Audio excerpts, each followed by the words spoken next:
नमस्कार, मैं हूँ फिन मौनी लाहन। आशा करती हूँ कि आप सब जहाँ पे भी होंगे कुशल मंगल होंगे। पर हाल ही में कोलकाता में जो केस हुआ, जो भयंकर कांड हुआ, उसको देखकर तो ऐसा ही लगता है कि किसी भी महिला के लिए कहीं पे भी कुशल मंगल हो के सुकून से रहना इतना आसान नहीं होता। पता नहीं कौन से रूप में कौन सा राक्षस भक्षण करने के लिए पीछे पड़ रहे होंगे। यस, 9 अगस्त को कोलकाता के R G Kar medical college and hospital में 31 इयर्स की एक महिला डॉक्टर जो प्रैक्टिस कर रही थी, उनका रेप यानी कि बलात्कार करके बर्बरता से हत्या कर दिया गया। विक्टिम की हालत ऐसी थी कि कोई भी अच्छे इंसान उनको देखे, उनके मृत शरीर को देखे तो उनका आत्मा कांप उठे। उस बेचारी की गर्दन तोड़ दी गई थी, आंख फोड़ दी गई थी, उंगलियां तोड़ दिए गए थे और शरीर के शायद ही कुछ ऐसे हिस्से होंगे जहां जख्म ना हो, जहां से खून ना बह रहे हो। उफ, कोई ऐसा कैसे कर सकते हैं। उनके प्राइवेट पार्ट भी इंज्योर्ड थे और शरीर के नीचे के हिस्सों में कपड़े नहीं थे। आप ही सोचिए, किसी भी इंसान के शरीर को अगर तोड़ फोड़ कर दिए गए हो, उनके प्राइवेट पार्ट भी इंज्योर्ड हो और नीचे के हिस्सों में, शरीर के नीचे के हिस्सों में कपड़े ना हो, तो पता चलेगा ही कि उस इंसान के साथ क्या हुआ, किस तरह से उस इंसान को मार दिया गया। बट उस हॉस्पिटल से बोला गया कि महिला डॉक्टर ने खुदकुशी की, आत्महत्या कर ली है और उनकी माता पिता को उनके शरीर दिखाने के लिए 3 घंटे तक वेट करवाया गया। सोचिए, अपनी बेटी को उस हालत में देखकर माता पिता के ऊपर क्या बीत रहे होंगे। और रिपोर्ट के अनुसार जिस संजय रॉय को अरेस्ट किया गया है इस रेप कम मर्डर के आरोप में, वो पुलिस के वॉलंटियर थे और वो आदमी 4 शादियां कर चुके थे, 4 शादियां। उसके तीनों वाइफ्स ने तो पहले ही डिवोर्स दे दिए थे।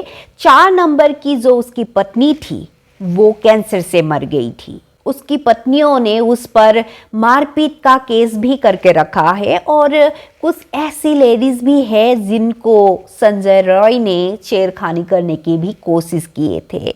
फिर भी ऐसे लोगों को पुलिस के वॉलंटियर में क्यों रखा गया? I am shocked. वैसे मुझे जितना पता है कि किसी भी जगह में अगर कुछ क्राइम होते हैं तो उस जगह को इन्वेस्टिगेशन के लिए सील कर दी जाती है। बट एक वीडियो में मैंने देखा कि उस जगह के सिर्फ 20 मीटर दूरी में ही रिनोवेशन स्टार्ट कर दी गई है। ये सब देख के तो ऐसा लगता है कि कुछ तो छुपाने की, कुछ तो हाइड करने की कोशिश किए जा रहे हैं। क्योंकि ये जो भयंकर कांड हुआ उसे देखकर ऐसा बिल्कुल भी नहीं लग रहा कि ये सिर्फ एक इंसान का काम है। क्योंकि मुझे नहीं लगता कि कोई भी इंसान अकेले इतना भयंकर क्राइम कर पाएंगे, वो भी हॉस्पिटल के अंदर।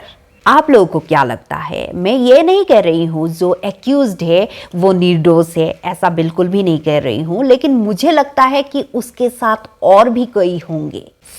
अच्छे से इन्वेस्टिगेशन होना चाहिए और वो लोग जो बोलते हैं कि किसी भी क्राइम के लिए लड़कियों के साथ कुछ भी अगर दुर्व्यवहार हुए तो उसके कारण लड़कियों के शॉर्ट कपड़े या रात को बाहर जाना इसको कसूरवार ठहराते हैं, उन लोगों को मैं पूछना चाहती हूँ, क्या इस महिला डॉक्टर ने शॉर्ट कपड़े पहने थे या रात को कहीं पार्टी करके घूम रहे थे? वो तो अपनी ड्यूटी में थी, एज अ डॉक्टर लोगों की सेवा कर रही थी दिन रात। शॉर्ट कपड़े हो या रात को किसी भी काम से बाहर जाना क्राइम के लिए जिम्मेदार नहीं है। बुरे काम करने वाले लोगों के मेंटलिटी गंदे होते हैं और वो लोग क्राइम करते हैं। मैं ये नहीं कह रही हूँ कि लोगों को छोटे कपड़े पहन के ही घूमना चाहिए, पर कोई छोटे कपड़े पहन रहे तो पहन रहे हैं, उसकी अपनी चॉइस है, जिसको जो पहनने में कंफर्टेबल लगे। बट छोटे कपड़े को या रात को किसी भी काम से लड़कियों के बाहर जाने को जिम्मेदार ठहराकर आप क्रिमिनल को तो नहीं बचा सकते, है ना?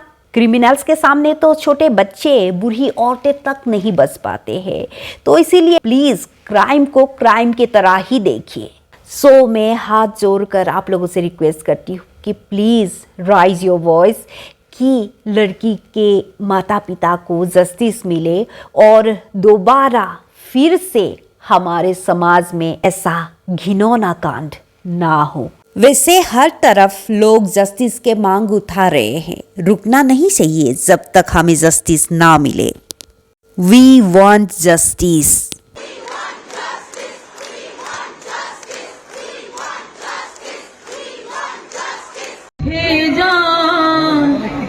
এ কেমন স্বাধীনতা, মাথাতে সোনার মুকুট, গায়ে ভিখারিনীর কাঁথা, আজও তার হাতে শিকল।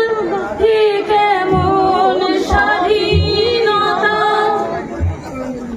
তিলোত্তমা কন্যা আমার মা, এই বাংলা আমার না, এই বাংলা আমার না। আরজি করের তিলোত্তমা আমার কন্যা আমার মা, তার ভাঙা কেন পেলভিক। धन्यवाद। जय हिंद।